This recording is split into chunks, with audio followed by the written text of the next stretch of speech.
नमस्कार, बहुत स्वागत है आपका। आप देख रहे हैं ग्रैंड ज्योतिष सीक्रेट। वृश्चिक राशि वालों, जून 2021 आपके जीवन में क्या कुछ बड़ा बदलाव लेकर आया है, आज हम आपसे यही साझा करेंगे।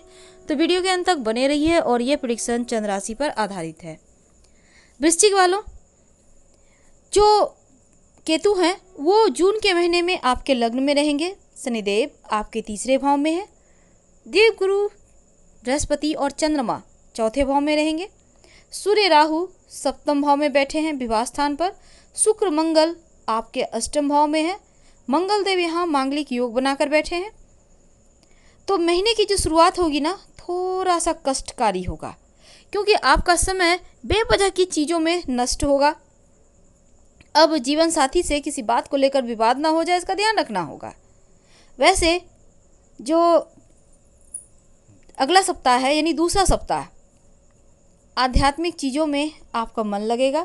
कुछ ऐसे सौदे होंगे जो आगे चलकर आपका लाभ देगा। लेकिन जैसे ही सूर्य राशि परिवर्तन करेंगे, तब वाणी पर कंट्रोल रखना आपके लिए आवश्यक होगा। कहने का तात्पर्य कि आपके लिए ये महीना अग्नि परीक्षाएं लेने वाला है। तो चलिए शुरुआत करते हैं करियर से। आपके लिए मिला जुला हुआ फल आएगा। जो लोग जॉब करते हैं,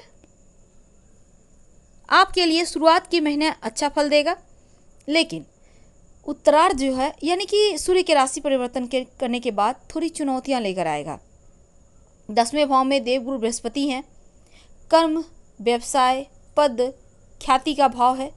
ऐसे में देवगुरु जो हैं आपके 10वें भाव के स्वामी का गोचर ये संकेत देता है कि जॉब में पद, प्रतिष्ठा, प्रमोशन होने के योग है, इंक्रीमेंट होंगे। राहु देव आपके 7वें भाव में बैठे हैं, तो शत्रु विरोधी आपके खिलाफ षड्यंत्र रच सकते हैं। आपको सावधान रहना होगा, क्योंकि राहु के 7वें भाव में रहने से अगर पार्टनरशिप में कोई काम करते हैं तो भी समस्या आएगी। व्यापारी हैं तो थोड़ा सा ग्रोथ जो है आपका कम होगा। जैसे ही सूर्य 15 जून के बाद राशि परिवर्तन कर आपके अष्टम भाव में जाएंगे, तो कार्य क्षेत्र में भी थोड़ी बहुत उतार चढ़ाव होने की संभावना बनेगी।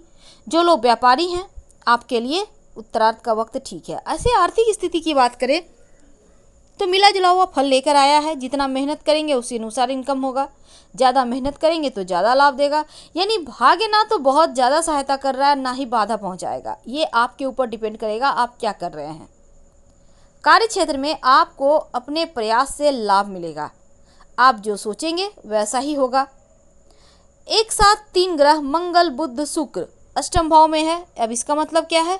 खर्चे ज़्यादा होंगे। बेवजह की चीज़ों पर खर्च करने से बचे, नहीं तो बाद में चलकर परेशानी होगी। अब जानते हैं आपके लव लाइफ और वैवाहिक जीवन के बारे में। तो वृश्चिक वालों, अगर आप प्रेम संबंध में हैं तो आपके लिए ठीक है वक्त, ना अच्छा है ना बुरा है। शनिदेव की दृष्टि 5वें भाव में है, तो बस ईमानदारी चाहता है आपका रिश्ता। रिश्ते में गंभीरता आएगा। आपके साथी के प्रति आपका नज़रिया बदलेगा, प्रेम भाव बढ़ेगा।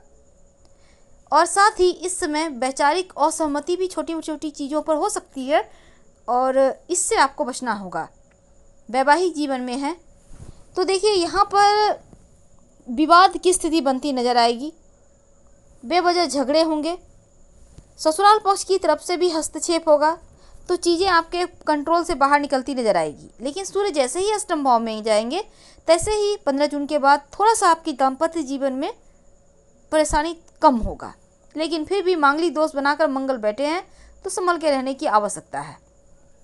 स्वास्थ्य की बात करते हैं तो स्वास्थ्य की समस्या रहेगी। कोरोना वायरस का वक्त है, संभल के रहिए। 7वें और अष्टम भाव पर यहाँ पर ग्रहों का प्रभाव है, तो इसका मतलब है कि छोटी मोटी बीमारियाँ परेशान करेंगी। स्किन की परेशानी ज़्यादा परेशान करती नजर आएगी। अपने खान पान का ध्यान रखें, और साथ ही नियमित रूप से योगाभ्यास करना, फिटनेस का ख्याल रखना, ये सभी चीज़ें आपके लिए अति आवश्यक है। पारिवारिक जीवन की बात करते हैं, आपके लिए बढ़िया है, क्योंकि परिवार का भाव जो दूसरा भाव है, इसके स्वामी देवगुरु हैं।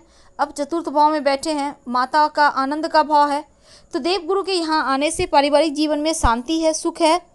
परिवार के सदस्यों में एक दूसरे के प्रति प्रेम रहेगा, अपनापन रहेगा, एक दूसरे को आप समझिएगा।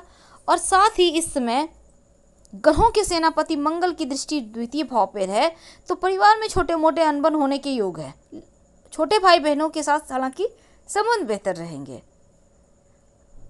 अब अतिथि वगैरह का भी आगमन होता रहेगा। क्या करें कि सब कुछ हो जाए? अच्छा, ये भी जानेंगे। लेकिन उसके पहले एक और बात देखिए वृश्चिक वालों, आपके लिए जून का महीना बस ये समझ लें कि परिवार के लोगों का आपके प्रति विश्वास और बढ़ेगा। आप अपनी बातों से प्रभावित करेंगे सबको, भाई बहनों का साथ मिलेगा। अगर आपसे कोई नाराज है तो नाराजगी भी समाप्त हो जाएगी, प्रेम बढ़ेगा। शत्रु बनते लेकिन नजर आएंगे। सब कुछ अच्छा होगा लेकिन शत्रु बढ़ेंगे। शत्रु बढ़ेंगे तो व्यापार में हानि भी पहुंचाने का प्रयास करेंगे। आपको सावधान रहना होगा। जो भी निर्णय लें सार्वजनिक तौर पर कहने से बचें, अपने तक सीमित रखें या फिर अपनों तक सीमित रखें। और ऑफिस की राजनीति से दूर रहिएगा, नहीं तो इसका नुकसान आपके ही ऊपर आ जाएगा। अब जो विद्यार्थी हैं उच्च शिक्षा की प्राप्ति कर रहे हैं, पिता के साथ कोई अनबन ना हो जाए, इसका ध्यान रखना है। हालांकि आपको आगे बढ़ने के बहुत सारे मौके मिलते रहेंगे और देखिए यहाँ पर कई क्षेत्रों में अवसर मिलेंगे, लेकिन अनदेखी ना करें, नहीं तो बड़े बड़े मौके आपके हाथों से निकलने के भी योग हैं। इसलिए विशेष सावधानी भी रखने की आवश्यकता है। अगर आप किसी के साथ प्रेम संबंध में हैं तो किसी तीसरे के आने से रिश्तों में थोड़ी सी दूरियां आएंगी। ऐसे में किसी की बातों में आने से बचिए और अपने रिश्ते को जग जाहिर भी मत कीजिए। जो लोग सिंगल हैं, आपके लाइफ में कोई आ सकता है, ऐसी प्रबल संभावना है। अब यहाँ पर देखिए अगर आप शादीशुदा हैं, संतान प्राप्ति के योग भी यहाँ पर बनते हुए नजर आ रहे हैं और अविवाहित हैं तो रिश्ते भी तय होंगे। कहने का तात्पर्य कुछ चीज़ें आपके लिए एकदम से सुकून से भरा हुआ है। लेकिन कुछ ऐसी घटनाएं घटेगी जैसे कि शनिदेव का आपके स्वास्थ्य के ऊपर निगेटिव प्रभाव है। अब जैसे आप अपने घर में ही सीढ़ियाँ चढ़ रहे हैं, सावधानी रखिए। भारी सामान उठा रहे हैं, ध्यान रखिए। अब यहाँ किचन में काम कर रहे हैं, बहुत संभल के, क्योंकि शनिदेव के प्रकोप को कम करने के लिए आपको चाहिए ओम शं शनिश्चराय नमः का रोज शाम के समय कम से कम 5 बार जप करें तो राहत मिलेगी।